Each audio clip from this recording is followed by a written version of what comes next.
예, 제가 이제 개혁신당의 공관위원장으로 제의를 받고 참 여러 가지로 많이 생각을 갖다 하다가 최종적으로 수락을 갖다 하게 된 배경을 말씀을 드리겠습니다. 사실은 여러분들이 잘 아시다시피 우리나라 지금 현재의 헌법 체제가 1987년에 제정이 돼가지고 이제 다음 대통령 선거 때가 되면 40년이라는 기간을 갖다가 갖게 됩니다. 근데 그동안에 우리나라의 이 정치의 형태를 보면은 거대 양당이 서로 상호 비방에 집중을 하면서 지금까지 우리나라 정치가 정상적인 궤도를 가지를 못하기 때문에 국민들로부터 굉장히 많은 지금 이 비난을 갖다 받고 있는 것이 우리의 정치의 현실입니다. 그러니까 저는 걱정하는 것이 뭐냐면은 과연 이런 상태에서 대한민국이 지속 가능성이 있겠느냐 하는 것에 대해서 굉장히 우려를 합니다. 그래서 무엇이 처음부터 바뀌어져야 되느냐. 정치가 바뀌지 않으면은 실질적으로 우리가 당면한 우리의 문제를 해결할 길이 없습니다.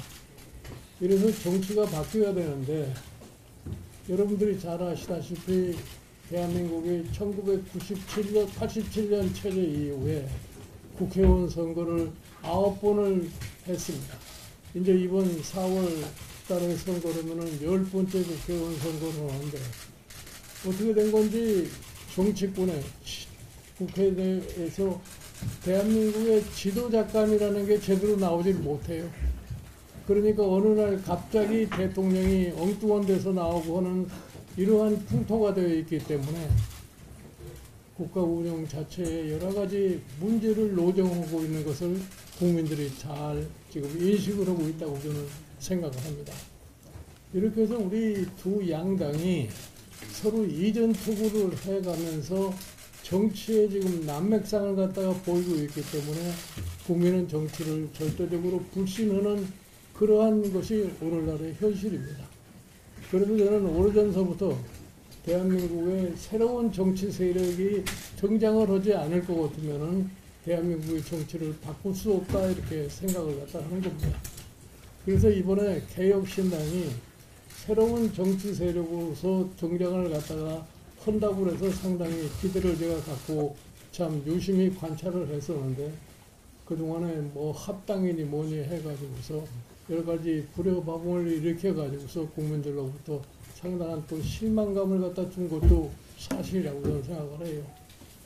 그래서 이 개혁신당이 다시 무엇을 개혁할 것이라고 하는 것을 분명히 앞세우면서 앞으로 국민들로부터의 심판을 받을 수밖에 없지 않느냐 이렇게 생각을 합니다.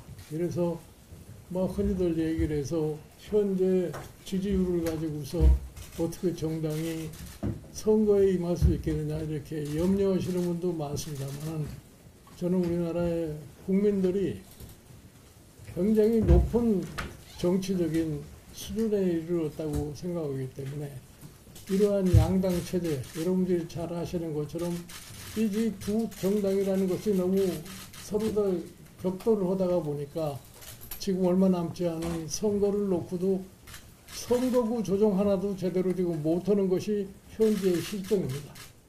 그래서 우리가 지금 해야 할 것이 뭐냐.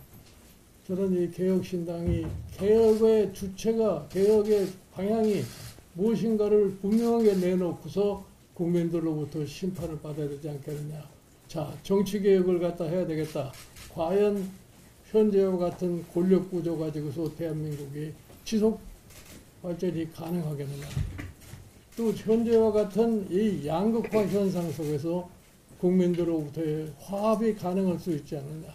그래서 정치개혁, 경제개혁 이 두 가지가 이 개혁신당의 앞으로 지향할 과제가 되지 않겠느냐. 그래서 이러한 것들을 구체적으로 해서 국민에게 제시함으로써 국민이 4월 달에 총선을 갖다 맞이해서 과연 지금과 같은 정치를 계속해서 유지해 나가는데 찬성하느냐.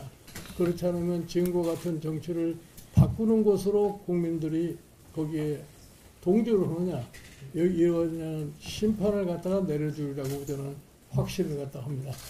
이렇게 해서 제가 참 지금 자라나는 이 새로운 정치 세력의 이 씨앗이 펴나갈 수 있도록 이거를 도와주기 위해서 개혁신당의 공관위원장의 자리를 갖다가 제가 수락을 하게 된 겁니다.